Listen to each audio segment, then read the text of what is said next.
This week's US CQM forecast alert is consumer spending has already recovered.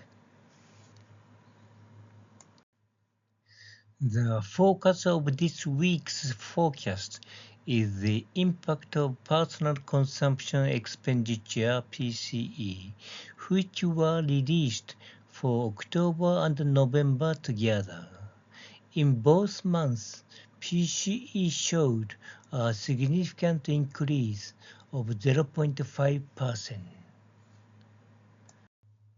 While the growth rate of personal income was low in October and November, the growth rate of personal consumption expenditures was high at 0.5% in both months.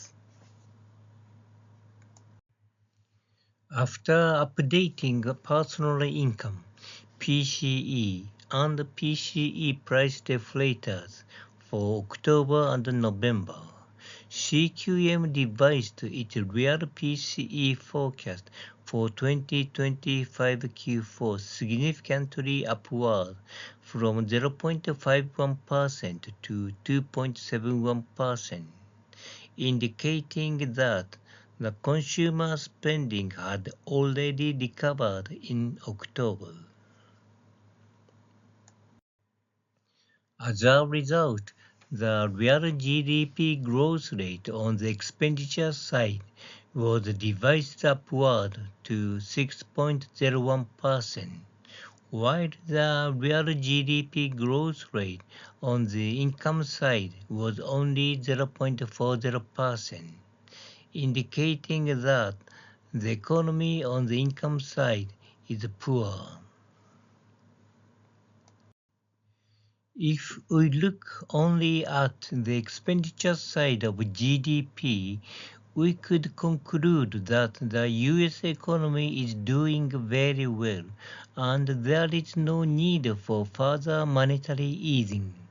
However, the real aggregate indexes forecast show that the big boost to GDP on the expenditure side was only due to the large decrease in goods import in October.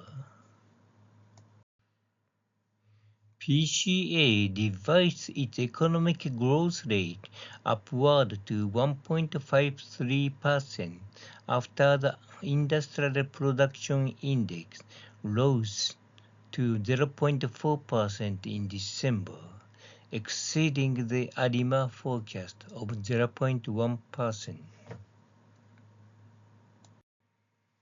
Inflation has stabilized in the 2% to 3% range, which is the inflation rate that would allow for another 25 basis point cut in the policy rate at the FOMC meeting on January 27th and 28th.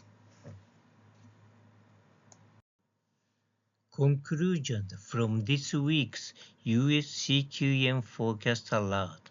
The first, consumer spending had already recovered since October, and as a result, CQM revised its expenditure side real GDP upward to 6.01%.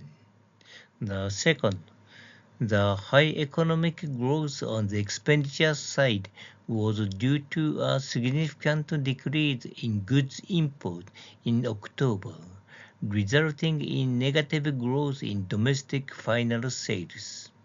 The third, based on inflation, aggregate indexes, and PCE forecast, a 25 basis point cut in the policy rate is possible at the FOMC meeting on January 27th and 28th.